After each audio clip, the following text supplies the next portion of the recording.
Start now. खुचुक खुचुक आता हा खुचुक हा भारी दमलेला पण एक सेल्फी काढते हे खुचुक खुचुक हा ओके बाय बाय सेल्फी. अहो असे काय बघताय माझ्याकडे? काय मला वेडबीड लागला असं वाटतं की काय तुम्हाला? अहो त्याचं काय आहे ना, माझ्या मागच्या वाढदिवसालाच माझ्या आई बाबांनी मला हा स्मार्टफोन गिफ्ट केला. मग काय सारखं टक टक सुरूच. त्यात सेल्फी कसा काढावा याचा मी मोठा कोर्सही केला.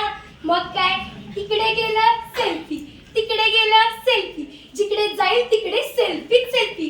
त्यात तुम्हाला सांगते आम्ही गेलो होतो मुंबईला मे महिन्याच्या सुट्टीत. तेही ट्रेनने. ट्रेन थांबली, आम्ही उतरलो.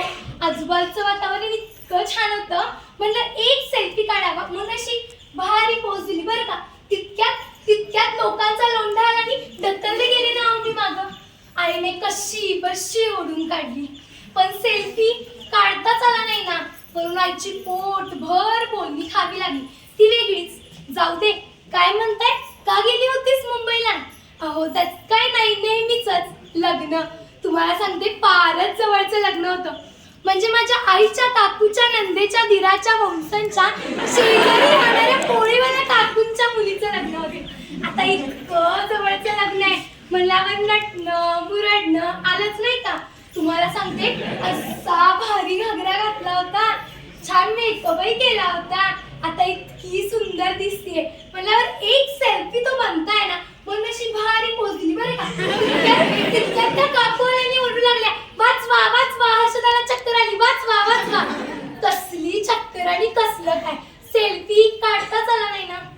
जाऊ द्या, नेक्स्ट टाइम. तिथून आम्ही कोल्हापूरला आल्यावर आमच्या शेजारच्या आजीनी मला विचारलं, काय ग हर्षू, येतेस का माझ्या बरोबर देवळात? म्हणलं चला तिकडे जाऊन तरी छान सेल्फी काढता येतील. म्हणून मी तयार झाले आजींसोबत देवळात जायला. आम्ही निघालो. आम्ही जाऊन पोहोचलो देवळात. छान देवाला नमस्कार केला आणि म्हणलं आता सेल्फी काढूया. खुचुक खुचुक. तुम्हाला सांगते भारी सेल्फी आले, इतके सुंदर सेल्फी आले ना, म्हणून मी आजींनाही विचारलं, काय आजी काढता का माझ्या बरोबर एक सेल्फी? त्यावर आजी काय म्हणाल्या माहितीये?